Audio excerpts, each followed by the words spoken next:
I want to tell a revelation that Jesus gave me the other day.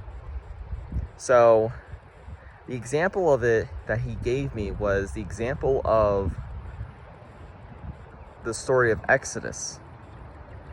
And what I mean is by this is when these supposed things happened, like when Moses threw his staff, it became a snake. And what happened next was he got out his magicians, and then supposedly he told them, you see, my magicians can do this.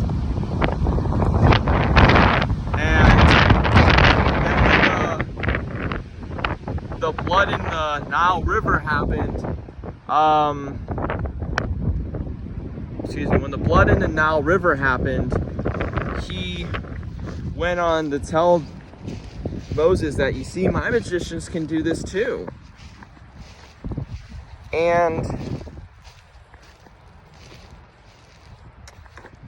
this is what also happened then is when things became rampant in everything, then one day Pharaoh asked the magicians, can you do this that Moses does?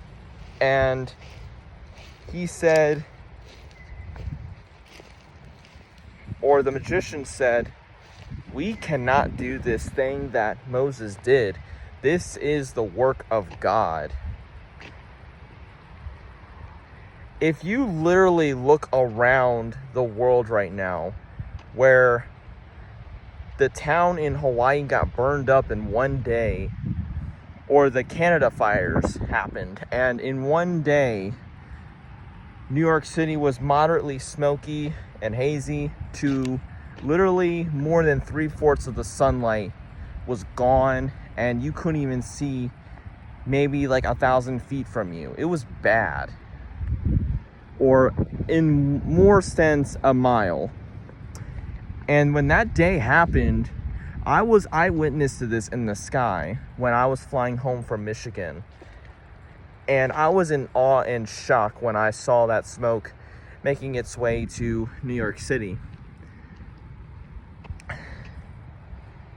You see all these things going around the world, and it makes you wonder, why is all this stuff happening? How is the rivers starting to dry up, or how is there so many fires, or how many wars are going on? Some people can say it's global warming, or it's climate change, or people can say they're bringing the masks back to control us. No, it's not. And it isn't because of global warming or climate change. These things are happening is because that Jesus Christ is returning, and he's bringing out his judgment and his warnings to show that he is coming. And if you are not ready, then his wrath will be upon you. Some people can say that I'm not being graceful of what I am saying and speaking. Both the Old Testament and the New Testament, the people of them, and I'm talking about the men of God and women of God, they didn't care of what and how they pleased people. They cared about what Jesus said. And what is insane is that people would rather have a sensation of love, of their feeling, than a mental state of, I need to repent of my wickedness. When Jonah went to Nineveh because the Lord commanded him to, and then brought him to there, you know what the people of Nineveh did? They repented, and the Lord changed his mind on bringing destruction upon them.